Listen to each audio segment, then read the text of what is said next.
कधीच नाही चुकणार तुमचे फेवरेट टीव्ही शोज झी5 सोबत, तेही एकदम फ्री।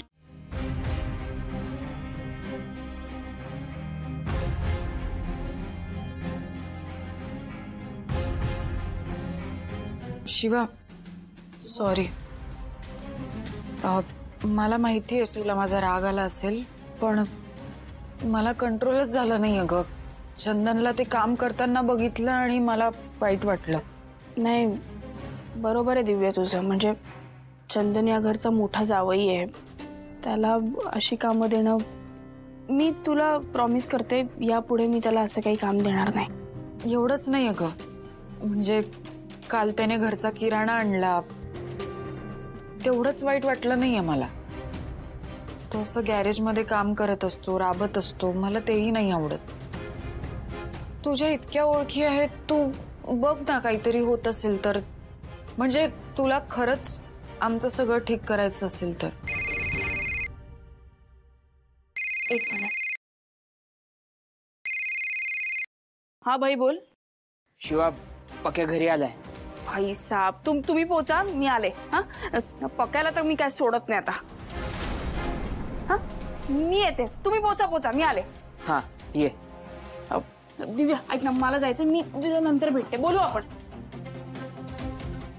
हो, पक्या घरी आला? मूर्ख आहे का, याला अक्कल नाहीये?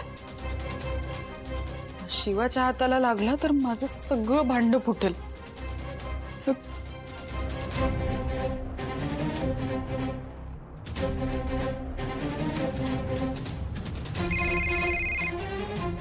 हाँ मैडम। तू मूर्ख आहेस का? तू का आलायस परत? तुला कितीदा सांगितलं होतं फोन चालू करायचा नाही, स्पष्टपणे सांगितलं होतं की वस्तीच्या आसपास पण भटकायचं नाही, मग का आलायस? ती शिवा येते तुझ्या घरी, तू निघ तिथून लगेच। हो, लगेच निघतो।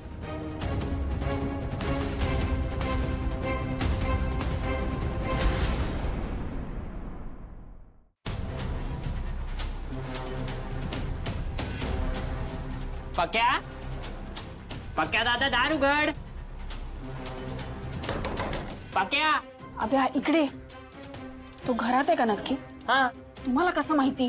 अगं आपल्या एरियातला तो लहान पोरगा आहे ना, त्याने बघितलं इकडे येताना, म्हणून बोललो चला पटापट। आज धरूच त्याला। नाही, आज त्याला सोडायचं नाहीच।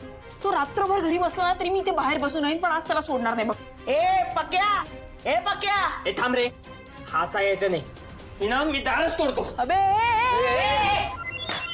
अरे तू येणार आहे का? अरे शिवा, त्याला माहिती आपण इथं आलोय, त्यामुळे तो बाहेर नाही येणार आणि आपण आज जाऊ शकत नाही। माझ्याकडे एक प्लॅन आहे। काय? थांबा इकडे।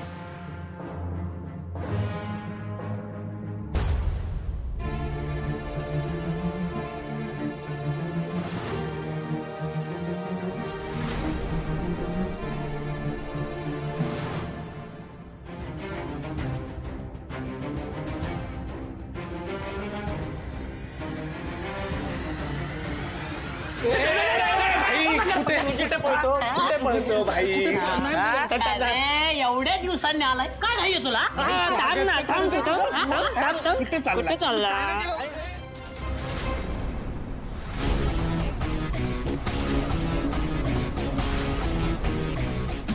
तुला लय मोठी चूक केली, आणि चुकीला पनिशमेंट मिळायलाच पाहिजे। क्या बात है भाई। तुझ्या तर सोडतच नाही तुला मी। शिवा, हा बोल दिव्या। आता मी काहीच बोलणार नाहीये शिवा। काय झालंय काय? मी आत्महत्या करते शिव। मला नाही सहन होत आहे आता, हे बस खूप झालं। अगं काय झालंय दिव्या एवढं? असं काय करते? हॅलो हॅलो हॅलो, तुझ्या तर आता अगं काय झालं शिवा? तुम्ही ह्याला पकडा, मला घरी जावं लागेल। मी आले। शिवा, तुम्ही बघा। दिव्या,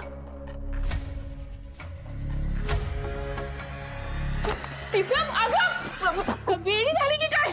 शिवा काय करते तू? हे तू का थांबवलं सगळं? मला काय उपयोग आहे असं जगून शिवा? अगं अशी काय करतेस? हे सगळं काय केलं तू? सगळं नीट होतं ना आता, मग अशी काय वागतेय?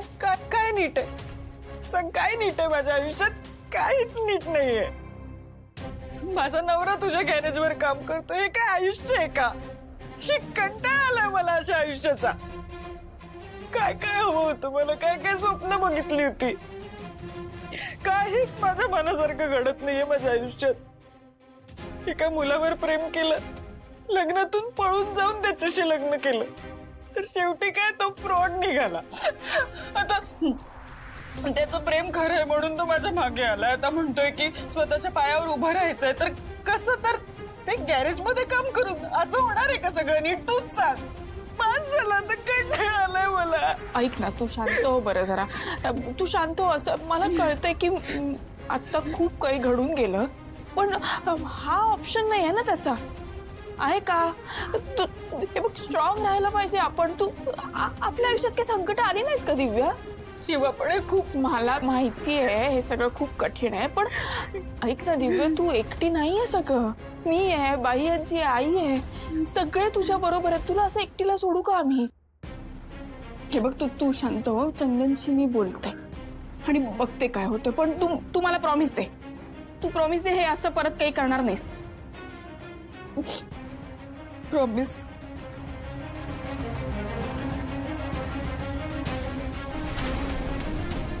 शिवा, तू बस अशीच विचार करत.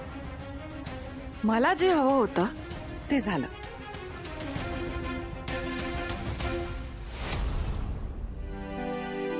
आशू, हे घे खा. किती कमी खातोस तू? बास काय, बास. स्वतःची जरा काळजी घेत जा. हे घे खा. Ashu, good morning. Good morning. Ashu, या त्या फाईल्स तुला द्यायच्या होत्या ना? ओके, बघतो मी, बघतो. आशू, त्या कामगारांच्या बोनस प्रकरणी माझ्या हातून खूप मोठी चूक झाली, पण मला आता त्याचा पश्चाताप होतोय. ओके, तो विषय राहू दे, झालं ना. आशू, अरे राहू दे म्हटलं तर मी माझ्या मागच्या चुका कशा सुधारणार? पण मला एका गोष्टीचा आनंद आहे की माझ्या जागी आता नेहा आली आहे.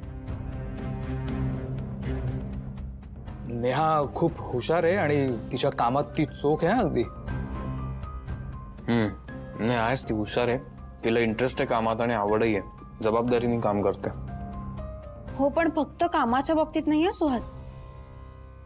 नेहा सगळ्याच बाबतीत हुशार आहे. म्हणजे पूजेचंच घे ना आता. मी तिला फळं आणायला सांगितली पण नव्हती, पण ती आठवणीने घेऊन आली.